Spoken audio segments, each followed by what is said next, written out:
할렐루야. 새벽 예배 자리에 나오신 성도님들을 주님의 이름으로 축복하고 환영합니다. 함께 기도하며 찬양하며 예배 자리로 나가겠습니다. 기도하겠습니다. 하나님, 오늘도 우리가 한적한 곳에 가서 늘 주님과 교제하셨던 예수님을 쫓아 오늘도 저희들이 골방의 자리로 나아갑니다.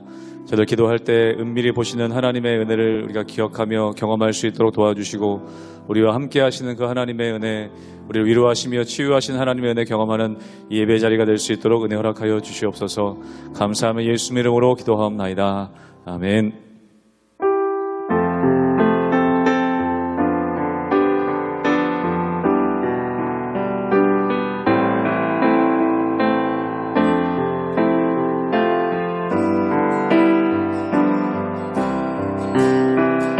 너 예수께 조용히 나가, 너 예수께 조용히 나가,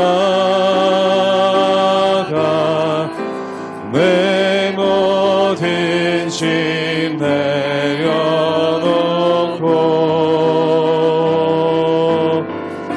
주 십자가 사랑을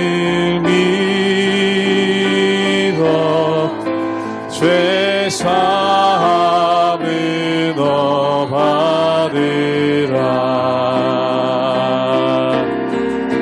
주 예수께 조용히 나가, 내 마음을 쏟아놓으라.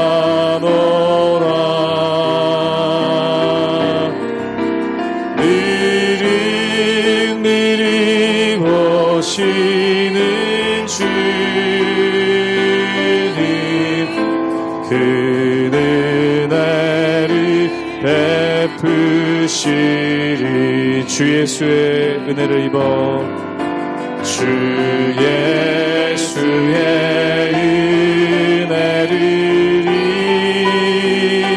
입어, 내 슬픔이 없어지리. 내 이웃을 늘 사랑하여,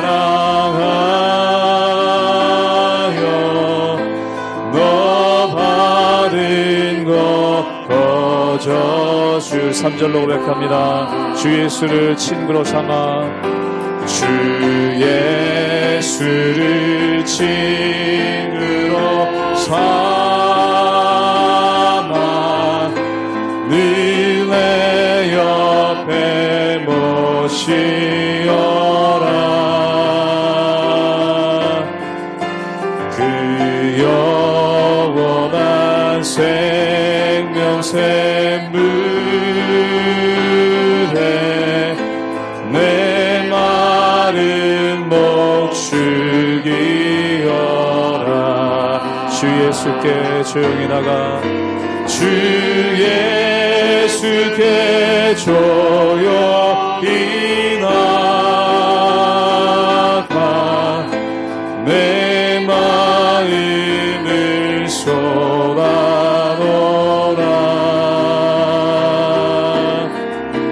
느릿느릿 오시는 주님, 그 은혜를 베푸시.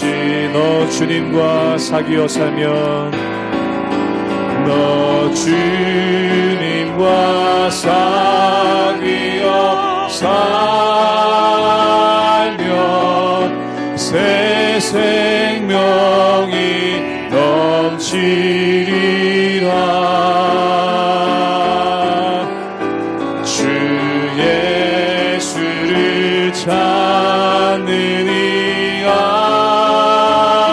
앞에 참 맑은 빛 비추어라. 주 예수께 조용히 나가, 주 예수께 조용히 나가,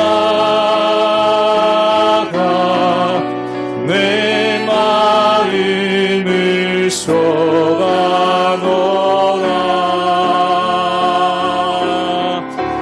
늘 오시는 주님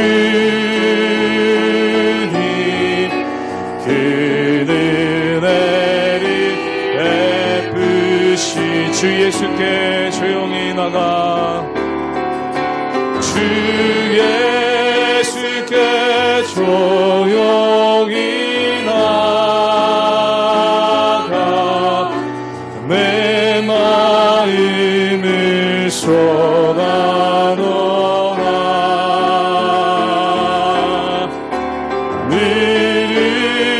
느릿느릿 오시는 주님 그는 은혜를 베푸시니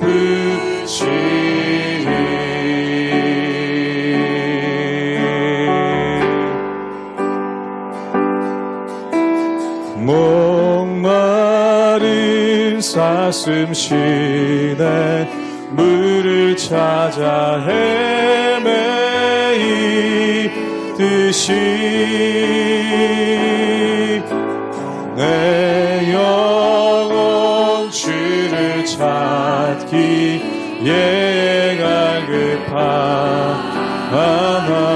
갈급하나이다 목마른 사슴 시냇물 찾아 목마른 사슴 시내 물을 찾아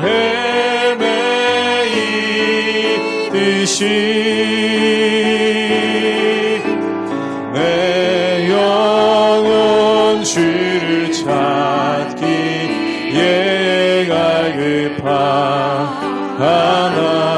갈급하나이다 주님만이 나의 힘 주님만이 나의 힘 나의 방패 나의 참소망 나의 몸 정성 나 바쳐서 주님 곁에 한 번 더 고백합니다. 주님만이 나의 힘이십니다. 주님만이 나의 힘 나의 방패 나의 참소 한 번 더 고백합니다. 주님만이 나의 힘 주님만이 나의 힘 나의 방패 나의 참소망 나의 몸 정성 다 바쳐서 주님 경배합니다.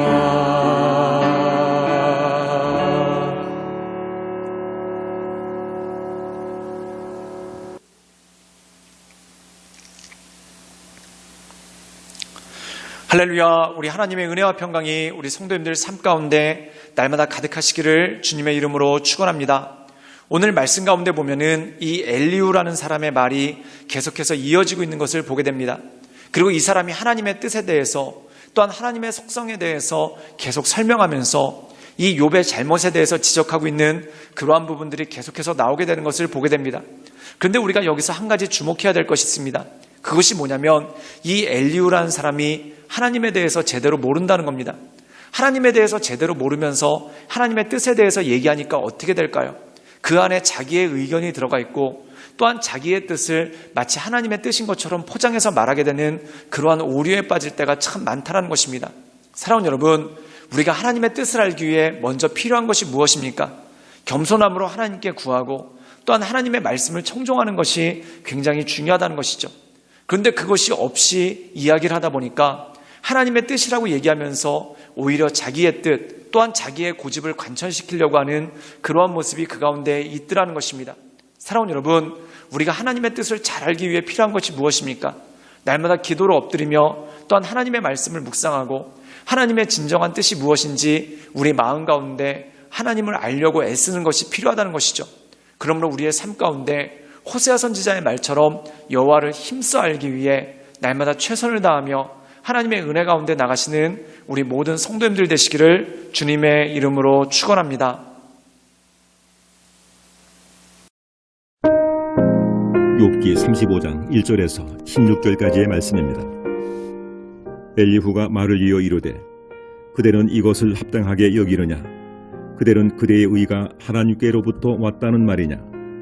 그대는 그것이 내게 무슨 소용이 있으며 범죄하지 않는 것이 내게 무슨 유익이 있겠느냐고 묻지만은 내가 그대와 및 그대와 함께 있는 그대의 친구들에게 대답하리라.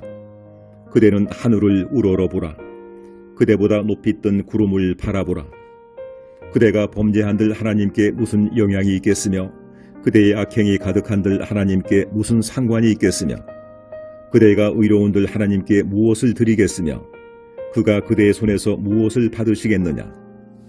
그대의 악은 그대와 같은 사람에게나 있는 것이요 그대의 공의는 어떤 인생에게도 있느니라.